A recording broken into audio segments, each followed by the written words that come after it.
It's a slippery slope, Stevie.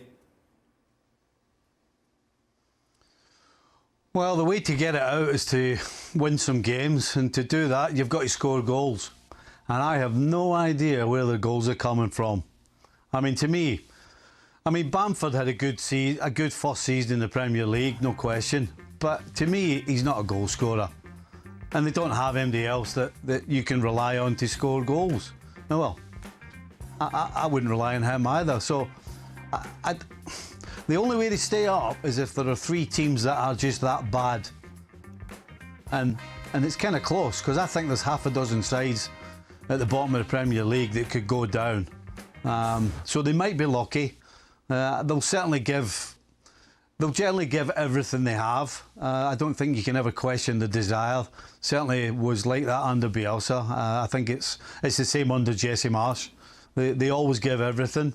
I just don't think they're that good. And as I said, their biggest problem for me will be getting some goals, because I have no idea who's going to score for them in order for them to win games.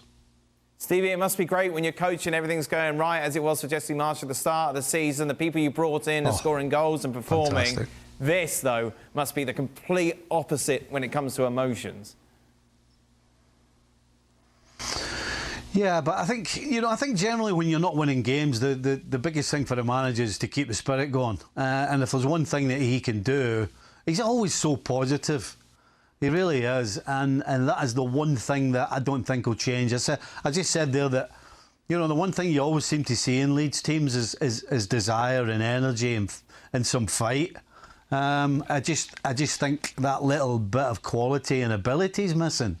So if it comes down to a team stays up because of the desire to stay up, then I would say Leeds have got a better chance than some of the other sides. But as I said, to do that, you have to keep the spirit, you have to keep going. And I don't think there's any question that Jesse will be able to do that with his squad of players. I would also say that keeping that intensity and that energy up is much easier when you're winning. Sure. When you're successful. Yeah. But when it starts going the wrong direction, all of a sudden the intensity is like, oh, it's not nearly as natural as it once was.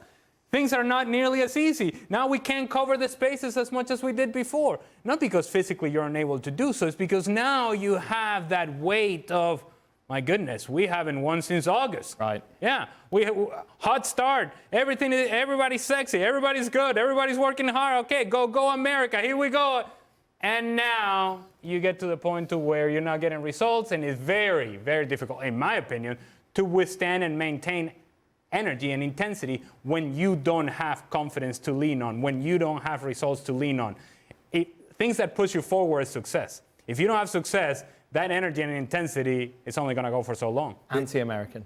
Here's my really big concern to add to Ali's anti-American sentiment. What? Here's my really big concern. Leeds have been good at home. When they've lost, they've competed, but they've been good at home. But to Don's point, if you go to Leicester and Jesse Marsch is flat, is bored, is the term that Don used, and the team matches Jesse Marsch in that lack of energy, then my question is, what are you as manager bringing? If all you do is rely on the energy of the Ellen Road crowd, but then when you travel, you can't get that same group of players up for the game. That's the really big concern for Leeds here. Thanks so much for watching ESPN on YouTube. And for more sports highlights and analysis, be sure to download the ESPN app. And for premium content and live streaming, subscribe to ESPN Plus.